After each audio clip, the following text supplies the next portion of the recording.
پیارے بچوں، آج جو ہم کہانی پڑھنے جا رہے ہیں اس کا نام ہے شیخ چلی اور اس کے خیالی پلاؤ۔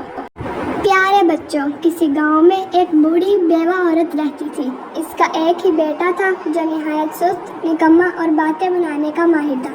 اس کی ماں اور سب گاؤں والے اس کی حرکتوں سے تنگ تھے۔ ایک دن اس کی ماں نے اس کو کہا کہ بیٹا، مرغیوں کے انڈے کچھ دنوں سے جمع ہو گئے ہیں، تم بازار جا کر انہیں بیچ آؤ تاکہ میں گھر کا کچھ سامان خرید سکوں۔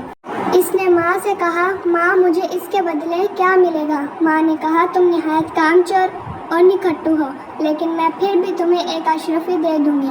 یہ سن کر شیخ چلی نے ٹوکری سر پر رکھی اور خوشی خوشی شہر کی طرف چل دیا۔ اب شیخ چلی کو عادت تو تھی ہی خیالی پلاؤ پکانے کی۔ شہر جاتے جاتے اس نے سوچنا شروع کر دیا، ماں مجھے جو اشرفی دے گی اسے میں ایک مرغی لوں گا، وہ مرغی انڈے دے گی، ان سے بچے نکلیں گے، پھر ساری مرغیاں بیچ کر میں ایک بکری لوں گا، جب زیادہ بکریاں ہو جائیں گی تو انہیں بھی بیچ کر ایک گائے لوں گا، اور گائے بہت سارا دودھ دے گی، خود بھی پیوں گا، اور جب میرے بچے دودھ مانگیں گے تو انہیں کہوں گا یہ لو دودھ پیو اور عیش کرو۔ جب اس نے سوچتے ہوئے بچوں کو دودھ دینے کے لیے ہاتھ بڑھائے تو سر پر رکھی ٹوکری دور زمین پر جا گری اور سارے انڈے ٹوٹ گئے۔ وہ روتا پیٹتا گھر پہنچا تو ماں نے پوچھا، کیا کر رہے ہو؟ تو کہنے لگا، ماں میں اپنے بچوں کو دودھ دینے لگا تو ٹوکری میرے سر سے گر گئی اور سارے انڈے ٹوٹ گئے۔